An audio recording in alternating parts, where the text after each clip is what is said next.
उठो जागो बढ़ो और तब तक मत रुको जब तक लक्ष्य प्राप्त ना हो जाए। लखन नाम का एक व्यक्ति था जो खुद जूते बनाकर बेचने का काम करता था। उनका एक छोटा सा परिवार था, 2 बच्चे और उनकी पत्नी।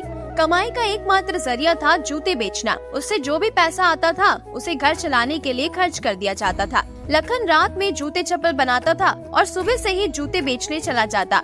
शाम को जब वो घर लौटता तो बच्चों के लिए कुछ न कुछ लेकर आता, जिससे बच्चे भी बहुत खुश हो जाते थे। लखन को कोई बड़ा लालच नहीं था, जो कुछ मिलता वो उसी में खुश रहता था।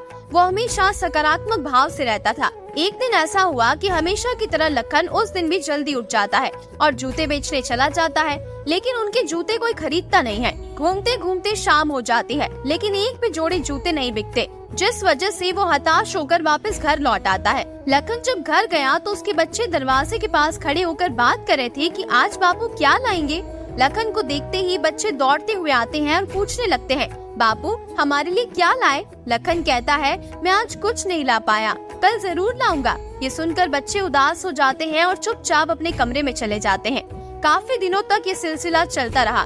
हर रोज लखन हताश होकर खाली हाथ घर लौटता। उसकी उदासी को देखकर एक दिन उसकी पत्नी पूछती है, क्या हुआ? तब लखन ने दबी हुई आवाज में कहा, मैं कई दिनों से जूते बेचने तो जा रहा हूँ, लेकिन पता नहीं क्यों बिक ही नहीं रहे हैं। ये सुनकर उसकी पत्नी ने दिलासा देते हुए कहा, चिंता मत कीजिए, ये कल पक्का बिक जाएंगे, अब खाना खा लीजिए। लखन भी यही सोचता है कि शायद कल की नई सुबह शुभ हो और उनकी आशा पर खरी उतरे। ये सोचकर वो जूते बनाने लगता है और इसके बाद वो लोग सो जाते हैं।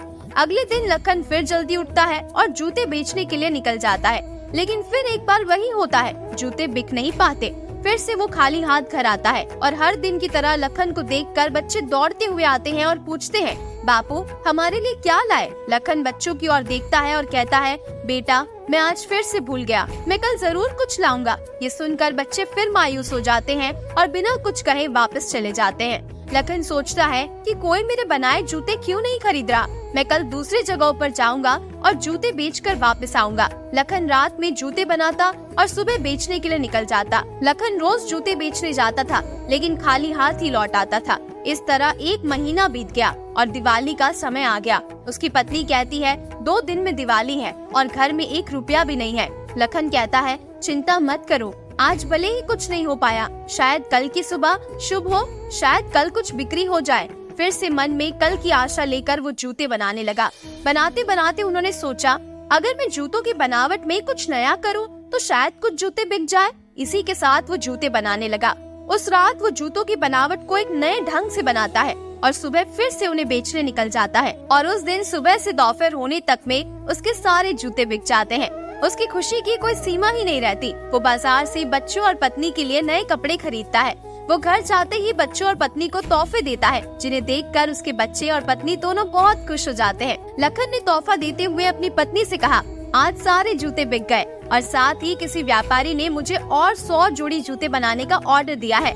ये सुनकर उसकी पत्नी खुश होते हुए बोलती है, मैंने कहा था ना, चिंता मत कीजिए, जरूर कुछ अच्छा होगा। ये कहानी हमें बताती है कि लखन की कड़ी मेहनत, लगन और सकारात्मक सोच उनकी सफलता की कुंजी बन पाई, जिसमें सब्र भी बराबर जुड़ा था। और कहते हैं ना कि सब्र का फल हमेशा मीठा होता है। इसीलिए हमें कभी मुसीबत से भागना नहीं चाहिए, बल्कि ये सोचना चाहिए कि हम इससे बाहर कैसे निकल सकते हैं। सूरज और छाया की तरह जीवन में विपदा आती है, बस जरूरत है तो हमें उसका सकारात्मकता, आत्मविश्वास और एक आशावादी सोच के साथ कड़ी मेहनत से उसका सामना करने की। शायद जीवन में ऐसा हो कि बार बार अंधेरा हो, लेकिन फिर भी आशा की किरण काफी है, जो सुबह को दर्शाती है, जो जीवन को हमेशा के लिए उजाले से भर दे। तकदीर बदल जाती है जब इरादे मजबूत होते हैं, वरना जिंदगी बीत जाती है किस्मत को दोष देने में। जिंदगी भी उसे ही आजमाती है जो हर मोड़ पर चलना जानता हो। देर से बनो पर कुछ जरूर बनो, क्योंकि लोग वक्त के साथ खैरियत नहीं हैसियत पूछते हैं। नकारात्मकता एक ऐसी भयानक बीमारी है जो जिंदा इंसान को भी मुर्दा बना देती है। जो अपने कदमों की काबिलियत पर विश्वास रखते हैं, वही लोग अक्सर मंजिल पर पहुंचा करते हैं। अगर 1% भी मौका मिलता है तो पूरी जान लगा दो, कामयाबी मिलना तय है। तलब ऐसी है मंजिल पाने की, खुद को आग में झोंक देंगे, आएगी जो कठिनाइयाँ बीच में उसे वहीं पर रोक देंगे। अगर फर्श से अर्श तक पहुंचना है तो मेहनत दुगनी और तिगुनी करनी ही पड़ेगी। मानो मंजिल तुमसे बहुत दूर है, पर तेरा हर एक बढ़ता कदम उस दूरी को कम कर रहा है। अपनी रफ्तार को थामे रखिए, दुनिया अपने आप काबू में आ जाएगी। हौसला बनाए रखिए, मंजिल साफ नजर आएगी। वादे से अपने मुकरेंगे नहीं, जब ठान ली है मंजिल को पाने की तो उसे पाने से पहले रुकेंगे नहीं। धैर्य बना कर रखिए और मेहनत करते रहिए। आपका किस्सा नहीं, एक दिन कहानी बनेगी। जिंदगी में जिसने समय को मान लिया उसने अपने आप को जान लिया। भगवान श्री कृष्ण कहते हैं, खुद को इतना मजबूत कर, कोई क्या तुझे डराएगा। कर हौसला बुलंद इतना जिससे हर एक तेरे सामने सर झुकाएगा।